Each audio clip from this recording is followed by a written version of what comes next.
Guys, today we're going to continue our reading of The Wild Robot by Peter Brown. We're on chapter 29 with the beavers. Every day the beavers swam along their dam, inspecting and repairing it.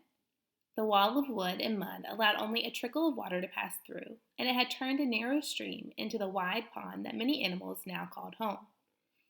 As Roz and Brightbill walked around the pond, they passed hundreds of chewed-up tree stumps, proof that the beavers needed a constant supply of wood. And this gave Roz an idea. The robot swung her flattened hand, and the sounds of chopping wood echoed across the water. They were soon replaced by the sounds of footsteps and shaking leaves, so the robot carefully walked along the beaver dam with a gosling on her shoulder and a freshly cut tree in her hands. The beavers floated beside their lodge and stared at the bizarre sight with open mouths until Mr. Beaver slapped his broad tail in the water, which meant, "Stop right there." The robot stopped. "Hello, beavers. My name is Roz, and this is Brightbill. Please do not be frightened.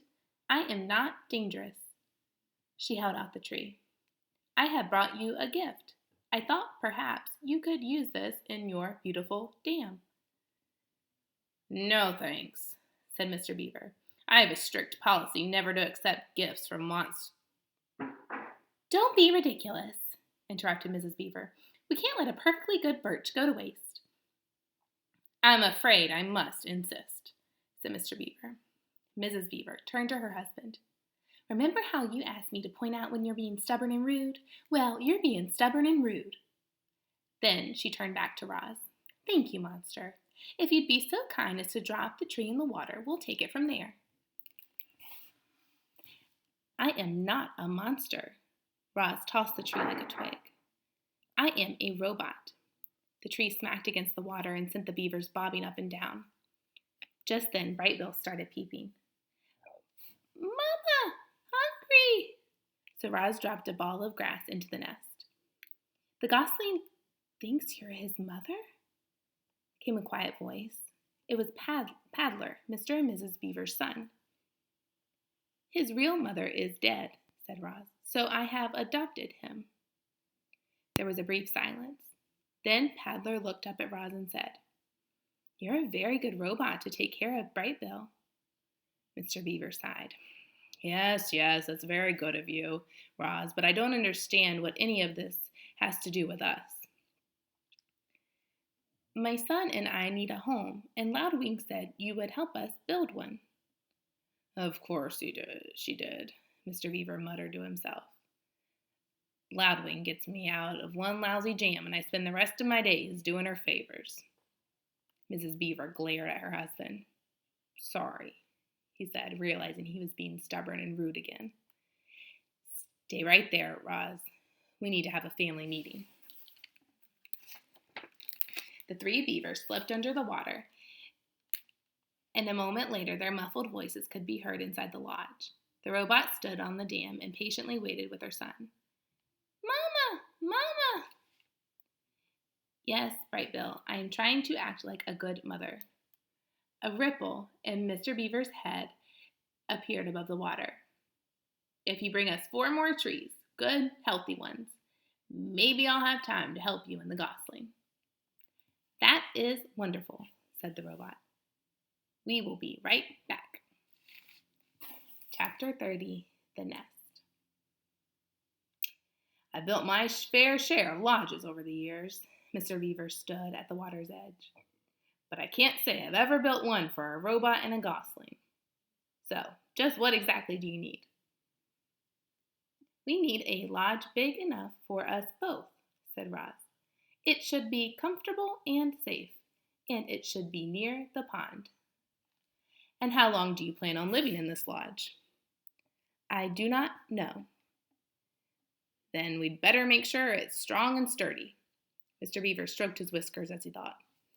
"Do you plan on having friends over? The missus loves to entertain guests." "I do not have any friends." "No friends? Well, you seem pretty likable for a monster. I mean, a robot.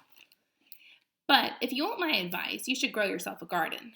Your neighbors won't be able to resist fresh herbs and berries and flowers. Just you wait and see. So we'll make sure there's a place for a garden excuse me, and we'll give your lodge some extra space for all the friends you'll be hosting. The beaver winked.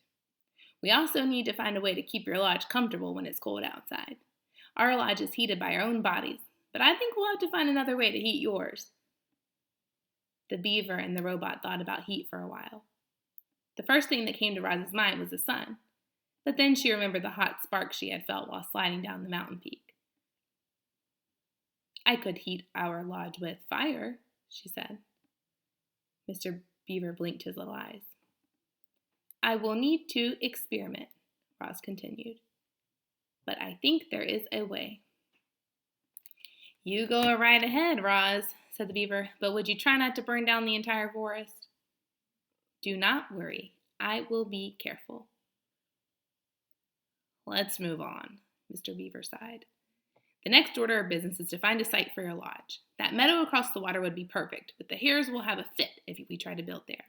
I think we should clear out some trees and build right in the forest, and I know just the place. The beaver took them along the water and up the dense section of forest that jutted into the pond. It needs some work, said Mr. Beaver, trudging through the thick weeds, but this ought to do the job. Yes, this ought to do the job, said Roz in her friendliest voice. Job, said Brightbill. Mr. Beaver was incredibly skilled at taking down trees, but even he couldn't keep up with Roz's powerful chopping hands. So he let the robot do the hard work. He pointed out the trees and shrubs that needed to go, and Roz started hacking away. By sunset, they were standing in a newly cleared site, and they had more than enough wood to build the lodge. You did some fine work today, Roz, Mr. Beaver yawned. I'll return in the morning, and we'll pick up right where we left off. What would you like me to do? Said the robot. Tonight? So you still feel like working, do you? Very good. Well, you can start by digging out these tree stumps, and you can collect all those large flat stones over there. And you can smooth down this patch of dirt so we have a level place to build. That should keep you busy. The next morning, Mr. Beaver returned to find that Roz had been very busy indeed. All the tree stumps had been dug up and their holes filled in with dirt. 20 large stones had been stacked, and the ground was now perfectly level. But what most astonished Mr. Beaver was that Roz and Brightbill were huddled around a small, crackling campfire. Mr. Beaver moved his lips, but no words came out. Brightbill was cold last night, said Roz, so I taught myself how to make a fire. But how? I discovered that when I strike these two stones together, they create sparks, like this. I directed sparks onto dry leaves and wood until they ignited. Once I had a fire, it was easy to keep going. And if I need to put it out, I can just add water. Mr. Beaver sat and warmed his paws. I've never seen fire in such a neat little bundle. He stared into the flames. I've only seen it blazing through the forest, burning everything in its path. But this is marvelous. He took another minute to enjoy the warmth. Then he and the robot got back to work. Mr. Beaver asked Roz to dig a trench here, to place large stones there, to arrange logs this way, to smear mud that way. Birds and squirrels perched in the trees and watched the new lodge take shape. It resembled the beaver lodge, but it was larger, a great dome of wood and mud and leaves. A simple opening in the wall served as the entrance, and the door was nothing more than a heavy stone that the robot could slide out of the way. Inside the lodge was one big, round room. The arched ceiling was high enough that Roz could stand upright. A fire pit was set into the corner of the floor, and a mesh of thin branches above acted as a vent. Long stones lined the interior walls like benches and were covered with thick cushions of moss. There was even a hole for storing food and water for Brightbill. You've got yourself a beautiful pond view property, said Mr. Beaver. What are you going to name it? I do not understand. Why, a beautiful lodge like this deserves a name. We call our lodge Streamcatcher. The robot's computer brain didn't take long. The lodge is for Brightbill. Brightbill is a bird. Birds live in nests.